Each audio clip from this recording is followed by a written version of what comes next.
Hello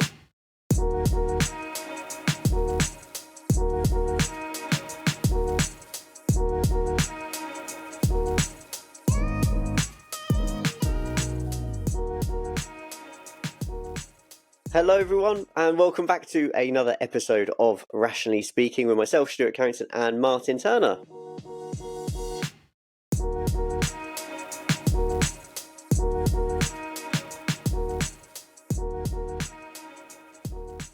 As a performer, surely the idea is to develop your competence to the extent that you can go into a performance situation regardless of what you believe and still perform well. Shouldn't it be to develop my skills to the point where I can execute them under pressure in a range of situations, regardless of these kind of internal ways that I'm directing myself? So why does it take a must for you to perform well? And I kind of steal the Ken REBT idea. I really love this question that he used to ask athletes. I've modified it slightly, so I'm not going to say this verbatim as he used to, but it's like, how bad an athlete are you that you need everything around you to be perfect for you to perform well? You can modify that to how bad an athlete are you that you need to do and tell yourself very specific things for you to perform well. Actually, as we know, when we observe sport, sometimes it's about getting the win somehow and coming away from this idea of perfect, the idea that things should be a certain way for me to fulfill my potential. And I think as soon as I've helped athletes to loosen some of that and to come away from this very rigid and dogmatic notion of things must be the way I like them to, or else I won't fulfill my potential, they understand that actually, sometimes, quite often actually, the best approach is to be pretty free and easy and just rely on your competence and try to do things instinctively. Now I'm talking about very competent athletes here, professional athletes, elite athletes. Maybe it's different for sub-elite. I'm not so sure. But, it's a bit of a waffle, but I suppose I'm trying to get to grips with sometimes how we lead or direct or take part in a conversation where an individual is saying, yes, this belief is rigid and demanding and very extreme, but it's helping me here. It's like, okay, but I think our job is broader than that. I think we've got to introduce balance and nuance and critical thought and not just say, oh, well, if it's useful for this specific context, then always believe this forever. It's like, well, as we can see here with this example, you try to transact that belief into your life and things tend not to work out because those beliefs by nature are not suited to nuance because they're not nuanced. And life is nuanced, so we better have beliefs that match life. Do you know, I think sometimes as well, when we see athletes say, well, this is helping me, I've always perceived that as an athlete might see it as like good or bad. So there's only kind of like two options, whereas really it's a scale. And it's like, well, this might be helping you to this extent, but actually perhaps thinking more rationally, you might be even better. You might succeed even more if you were to think slightly differently. You sort of like put this cap on yourself. So, for instance, in the Karate Kid films, Johnny loses that final because he's too aggressive at the end, because he's taught, like, I must not show fear, I must always strike first, and so on and so forth. So you can see him lose that emotional control, can't you, in the film? Exactly, that's exactly it. Yeah, he just loses all emotional control. And then, incidentally, in Cobra Kai, and this is where are going to be some spoilers, but I'm going to be a bit more careful about them, he actually succeeds more when he appreciates the balance and actually tempers himself sometimes. So sometimes it's a good thing to kind of have that aggression, and then sometimes it's not. And you have to kind of embrace both and have that balance and flexibility. And REBT as an approach is flexible in nature. Yeah, and it's RBT is one of the ways we can approach the idea of cognitive mediation. So you're mediating between the environment and your emotions through how you believe and how you think. So yes, aggression sometimes suits the situation and is a requirement for success, let's say. But also it could cause problems and isn't the right solution, isn't the right approach. So you have a stimulus, you have an activating event or adversity, as we call it in RBT, which is, say, a confrontation. you don't automatically respond in a super aggressive, violent way. You try to cognitively mediate it. You try to slow things down and try to see the situation for what it is, gain some perspective, try to mediate that so that the emotion is what it needs to be in that environment to get the best outcome. That doesn't mean you have to roll over and be passive.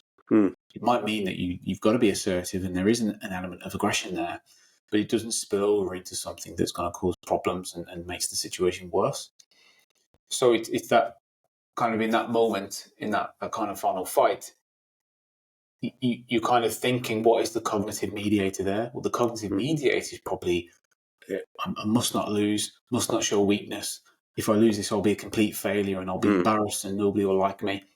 Failure is intolerable. You can imagine that kind of cognitive mediation taking place, maybe not explicitly, but it's been so trained into this athlete that it's just happening at an automatic level now. It's just running through the default process. And then he's kind of coming out in that behaviour, in that emotion. Whereas what we're trying to teach people is in those moments, try to champion the rational and try to stay balanced and understand how to use that emotion for something that's actually functional and useful in that context. Perfect. I couldn't put it better myself, Martin. I think you could. I think you could say it better and shorter. Let's move on. Now, here's a slight spoiler. So in Cobra Kai, this is Johnny's son. Now, in the beginning of Cobra Kai, he's got a bit of a kind of tumultuous relationship with his son. But then they make up and their relationship's much healthier towards the end. And in the final tournament, his son gets injured and can't compete anymore. And in this particular scene, what instantly made me think of REBT, and I guess this is the purpose of these podcasts, is to show how Martin and I will watch a film or listen to a song or see an athlete do a talk, give some testimony, and we see elements of REBT come out in them. And I was watching this scene, and Johnny is like comforting his son, and he's like, I'm so sorry you don't get to kind of compete, and you had a chance to win. And his son says, karate has given me my dad back. He's met his girlfriend. He's like, I've made really good friends doing it. It's given me confidence. He's like, that looks like a win to me. And so I guess and then Johnny says, you're taking this so much better than I would have done at your age. So there's two things there. One, it's about how we can often let one event define us. So in this instance, his son, Robbie, might have let that sort of failure or kind of negative, the adversity, because he's got a really bad injury, define him. And he hasn't let him do that. He's looking at the entire situation. Now, that doesn't mean he's happy about the situation. He's particularly upset that he's injured. And so, this was a bad thing. I don't like it. But this one thing doesn't have to define my experience. There's lots and lots of this. So we can talk about that in a moment. And I'd love to talk about the I task around this as well. Yeah, sure. And then the other part is when Johnny says, you're taking this so much better than I would have done at my age. And this is because Robbie has been exposed to Daniel's kind of teachings, if you like, where he's talking about balance, and he's talking about emotional regulation and about not losing control, which is kind of a theme of that particular school of thought. And so perhaps it's, because I've actually been, my eyes have been open to this sort of different way of thinking that you never had when you were a kid. And so we see this wonderful sort of growth in Johnny because he's kind of learning from his son and learning off his former rival. And we see it manifested in his son. So there you go. There's me talking for a long time. What do you think about that, Mike? That's interesting, I think. So the thing that immediately popped into my head was kind of the breaking of the cycle, the passing on of irrationality is broken, and I think that can happen when the teacher, in this case the parent, has had kind of a revelatory experience where things haven't worked out, and they're reflecting, and they can pass on the good stuff and pass on the lessons to their children, and people they're teaching, people they're coaching. And I think it's good. It's a nice, a nice aspect of this scene of breaking that cycle. And I think that often what we see, particularly within sport and kind of the sport culture, the passing on of these ideas that are fundamentally irrational, and how those ideas propagate And it's, well, my favorite coach taught me like this, or my parent taught me like this, or I teach like that. But within that, potentially you're passing on the bad stuff. And just because it works for you for a little bit might not work for the next person. And it snowballs. And then what people do is they extract the most powerful pieces and double down on those pieces and then add their own. And you end up with this purer version of irrationality that's very potent and very powerful. And when I've entered into some systems, it made complete sense to me why the system itself, why the climate itself could be defined as irrational or perfectionistic or not very, it's quite controlling, not autonomy supportive, because these ideas have just been passed on through generations, have just been built upon and refined and distilled down into this very kind of powerful but very pervasive and negative, shared idea of what sport is and what performance is. And you see the outcomes of that in some examples you could find in the media of particularly organisations that are particularly poor climate. And then just leading on to your point around nuance and balance. To me, when I read REBT, I think Stoicism, I think some Epicureanism, I think of the cognitive revolution of the 50s and 60s. That's what springs to mind. But obviously, Ellis was informed by Eastern philosophy as well. And I think that's what's interesting about this film and this series and your example here. It helps us to understand that there is a root of RBT in Eastern philosophy to the extent that it can speak to Eastern philosophy just as comfortably as it can speak to Stoicism, that we consider European and philosophy of a certain time. And I think that's important because I think it sometimes gets forgotten. And those influences were, I think, really important into the makeup of not only REBT, but the cognitive behavioural therapies generally, and probably more so now than ever before. Now we're into kind of the third wave with ACT and the idea of mindfulness. So, this idea of nuance and balance really comes through here and kind of does remind me of those roots of REBT and how we shouldn't forget them. Perfect. Now, I mentioned that what a great summary there, Martin. I think that aspect of like kind of Eastern philosophy is really important. And one thing that I really wanted to share with the readers, I guess, is how Ellis this isn't just something that sort of like came to be. REBT is an iterative process, and it was developed through years and years of contemplation and challenge and attempts to falsify that thinking. Is what I'm saying correct? Is this helpful?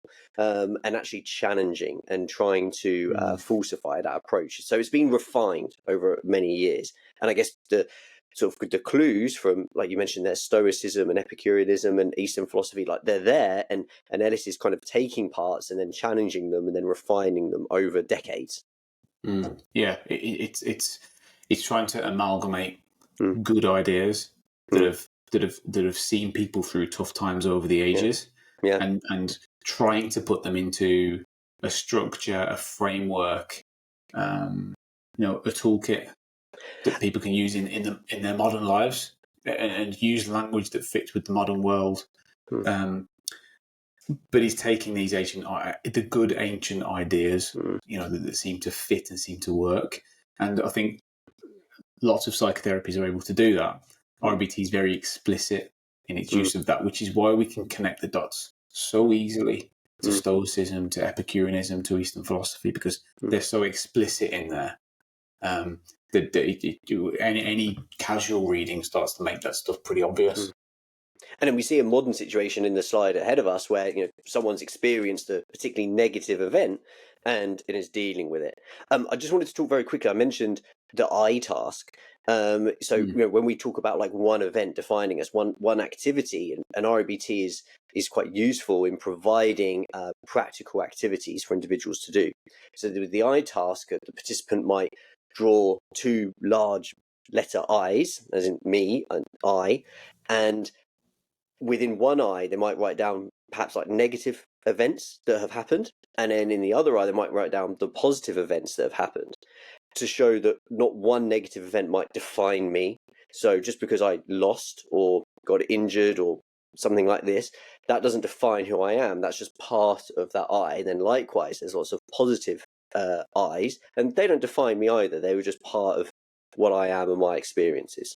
Well, the way I would use that is I would just have one big eye. Okay. Yeah, because there's only I like one to you. split them. There's only one you. There's only one self, Okay. and the good and the bad exists within that big eye. And then the little eyes would be behaviours, good things, bad things, times you've lied, times you've told the truth, times you've been virtuous and not so virtuous. You populate that big eye with little eyes and you label them positive, negative. And it shows you within that eye that these things exist within you, and they same as they exist within everybody. So the extension of that is obviously unconditional self-acceptance, but also unconditional other acceptance. If it's true for you, it's true for them, because you're both human beings. You share that.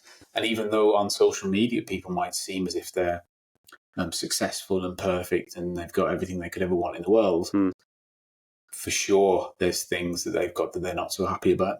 And there's all kinds of ways in which they're letting themselves and other people down, just like you are, just like we all do.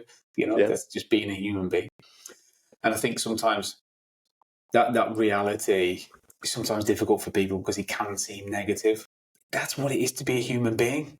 We are attuned to negativity as a survival imperative. You ask people to name emotions and they start reeling off the negatives.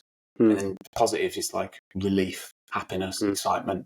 There's some other stuff there as well, but we are negatively tuned, and that is part of our reality, and it's had to have been for as long as we've existed. So yeah, you do get some bite back on that, because it can seem quite negative to say, well, we are going to fail, but that doesn't make you a complete failure. It just kind of makes you a human being like the rest of us. And I think it's kind of can be potentially an antidote to this modern age that we're in, this digital age, this kind of social media age. Just take some perspective on that and not believe everything that you see, and understand that they're the same as you. They might seem different in all these different ways, and they might have come from a different place, but fundamentally, their brain can't break the laws of physics. There's going to be limitations within everybody, I guess it's like a modern socialization. Like, it's a new way of trying to socialize beliefs in people. Yeah, which is difficult to see the nuance, because the internet age has done away with nuance quite significantly. Yeah. Whereas when you walk out into the normal world, when you leave your door, you find out that I'm a bit cold. Oh, I'm a bit hot. you realise that there's all these different ways in which nuance hits you immediately when you leave your house. Yeah. Well, it's almost like you've seen the slides before mine, because you just give me these wonderful segues into it. Because we've got Daniel's teacher, his sensei, when he was a younger man, and we've got this quote here: "Never put passion before principle. Even if you win, you lose." Now, I think the etymological root of passion is suffering. So it's like we suffer for our passions. And I think that what this particular quote is trying to sort of demonstrate is when we have these desires that we believe we must have, and we chase them, even if we achieve them, then we're not satisfied with that. Now we have to repeat that. So Ellis spoke about the myth of self-esteem, for instance. So if I have to have positive feedback or praise or adulations, I'm using some examples, but there could be many, to feed my self-esteem, then I'm not really winning, because it doesn't last forever. Just because I won that karate tournament, as we found out with Johnny, he won 2 in a row and then loses a third. Now he's a loser. So we're just reinforcing the fact that I have to keep winning, that I have to keep doing this. And human nature and sort of the natural world suggests that's not going to happen. We're going to lose sometime, or things aren't always going to go to plan. Now, if we build upon that, what Daniels does really well in the Cobra Kai series is he tries to impart that knowledge onto his daughter Sam, who's pictured here. And Sam is very much her father's daughter. So she has a temper, and she can kind of, like anybody, chase that respect that comes from perhaps being a bit feared or being successful. And interestingly, towards the end of Cobra Kai, in a bit of a foreshadowing with Daniel's experiences of kind of wanting respect, she then chooses not to fight. She kind of wakes up in the morning of the competition and goes, actually, she's like, this isn't doing anything for me. Like, it's not serving me. It might even be having like a negative effect, and I don't want to do it.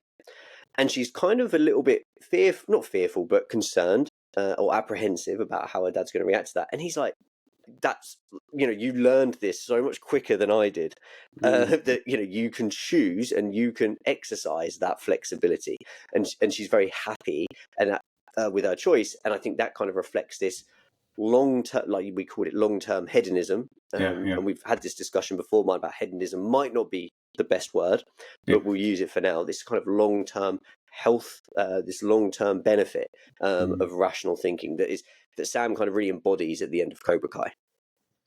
Yeah, there's a lot in that quote and in this particular part, but the root of passion there, partly coming from Stoicism, as you kind of outlined there, but long-term hedonism. So Ellis probably takes hedonism as the Epicureans took hedonism, which isn't pleasure-seeking.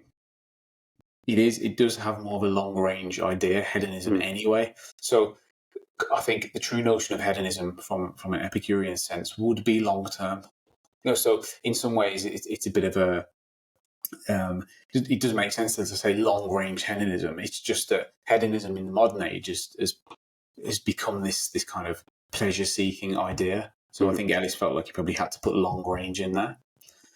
So the Epicureans, this idea of hedonism, wasn't necessarily about do the thing that feels the best or chase these positive good feelings. It was more nuanced than I think it's given credit for.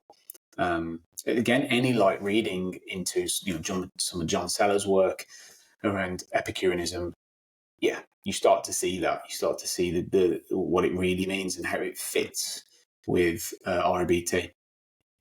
But also, I think, just picking up on some of the pieces that you talked about there, what kind of lights up for me is the idea in Stoicism of virtue. So it's like, don't chase the external thing, chase the internal virtue. The idea would be that your kind of fundamental goals, to use an RBT term, that some of your fundamental goals would be to be virtuous. And knowing that you'll never become the sage, perfectly virtuous person, but knowing that by aiming towards virtue and aiming to increase and establish and learn how to be more virtuous, you actually end up being more fulfilled and more content over the long term. And that might mean that you're more successful at work, you have better relationships, you're more successful in hobbies and enjoy them more. Maybe it means that, but it doesn't necessarily have to mean that, because virtue is its own reward. It's a goal in of itself, the same as we would say rationality is. You try to pursue rationality because it serves you over a long period of time.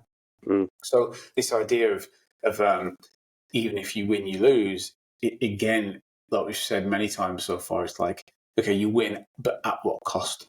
What is the cost of dogmatically and rigidly demanding success and pursuing that at the cost of everything else and sacrificing everything for that trophy, for that money, for that medal, whatever it is? Look, I'm not downplaying the importance of these things for people. Having worked in sport, I'm part of that system. I understand the importance of it, but I would never prize that, or I'd never encourage somebody to prize those external things over and above your long-term contentment and your long-term development as a human being. And I can't think of any downsides to pursuing virtue, to pursuing wisdom, for example, as one of the virtues. I don't see the downside to that, really. So that's what that quote kind of speaks to me, that the whole thing tells me about Stoicism, it tells me about Epicureanism. Obviously, from Mr. Miyagi's perspective, who tries to embody the Eastern philosophy, obviously there's a root there as well. And how we can encourage people to do that, and how the importance of leaders, parents, and significant others in that work. Yeah. I mean, I'll take some notes as we talk. One, because sometimes I want to go back to that one. Secondly, it's for my own kind of benefit. And then thirdly, just to show people sometimes how aligned we are. I even wrote like Sam is virtuous at the bottom of here. this is what I kind of wanted to talk about with this, about how Ellis would be kind of drawing upon like different philosophies and virtue theory, this notion of balance. Sam just perfectly kind of encapsulate that, and I think reflects rationality and rational thinking. Sam fights when she needs to, like she's not a coward. So I think sometimes her withdrawal may have been seen as that by some, like, oh, like, you know, you should fight. Whereas Sam's thinking, John, I don't need to. So when I need to, I can fight, and you know, I don't show cowardice. At the same time, fighting when it's unnecessary might be kind of foolhardy, might be the word we might use.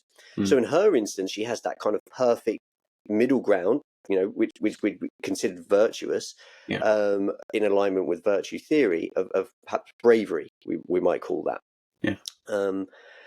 I mean, I've had a ball talking about REBT, but particularly enjoyed talking about REBT and Karate Kid and Cobra Kai. Can you sense my enthusiasm for this? I can indeed. This is the happiest I've ever seen you.